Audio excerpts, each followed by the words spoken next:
লিখিত রচিত কবিতায় কোনো এক ঝিরঝিরে বৃষ্টির দিনে বৃষ্টি শেষে নিজের কাছে পা রাখা মাত্র কবির দেখা হয়ে যায় এক ঘাস ফড়িংয়ের সঙ্গে। ঘাস ফড়িংটি বলয় কবির মতো বৃষ্টি ভেজা সবুজ ঘাসে কোমল স্পষ্ট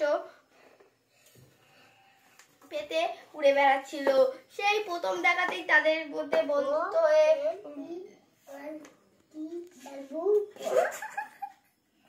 হয়ে যায়।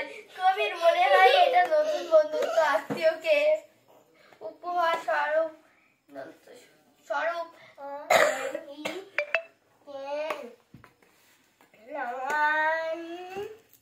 ঘাস ফড়িংটি সেই প্রথম দেখাতেই তাদের মধ্যে বন্ধুত্ব হয়ে যায়। কবির মনে হয় এই নতুন বন্ধুত্ব আত্মীয়তার উপহারের স্বরূপ ব্যবহার করে।